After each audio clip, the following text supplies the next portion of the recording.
আজকে দেখলাম ছোট ভাই নাইমের মোবাইলটা নিয়ে ছিনতাইকারী মোবাইলটা নিয়ে দৌড় দিছিল।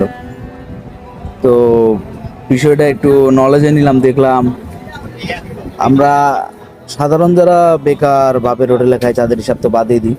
যারা কিছু একটা ছোটখাটো জব করি বা কোনো দোকানে থাকি, দোকান পাশে থাকি, বেতন সর্বোচ্চ 8, 9, 10 হাজার এমনই পাই।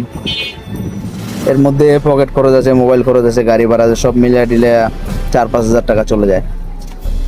হাতে থাকে হাতে গোনা 1, 1.5 হাজার টাকা। এটাও বন্ধু বান্ধবের কাছে প্রায় অনেকটাই খরচ হয়ে যায়। এমন দেখা যায় যে কোনো মাসে 500-600 টাকা, সর্বোচ্চ 1,000 টাকা রাখতে পারি নিজের হাতে।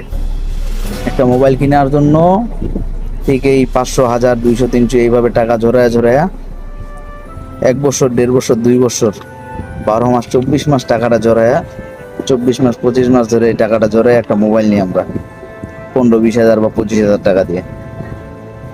আর কিছু হকার নাতি আছে যারা বাপের খাবে, বাপ খাওয়াইতে না পারলে আজাইরা চুলখানি মারবে, মায়েরা 20 মিনিট 25 মিনিটের মধ্যে মোবাইলটা নিয়ে গায়েব হয়ে যাবে।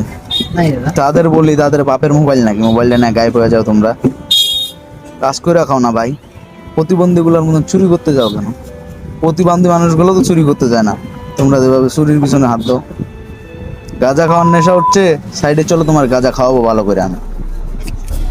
মানুষের মোবাইল নিয়ে টান দিও না। একটা মোবাইলের ইতিহাস জানতে গেলে একটা ছাত্র নিজের টাকা দিয়ে মোবাইল কিনে তার ইতিহাসটা যদি তুমি জানতে যাও, তুমি বেকার, তুমি বুঝবা না সেটা। কর্মের মধ্যে আসো তাহলে বুঝবো। তুমি যে চুরি করলা, তোমার পরিবারের কাছে যাবে ভিডিওটা, তোমার এলাকাবাসীর কাছে যাবে, গোটা বাংলাদেশ তোমার ভিডিওটা দেখবে, তোমার মান সম্মানটা কই যাবে? মান সম্মানের দিক পাবো না, বাপ মার মান সম্মানের দিক পাবো না। বাইন চোদ যেমনি মোবাইলটা নিয়ে দৌড় দিস মনে তোমার ভাদারের মোবাইল।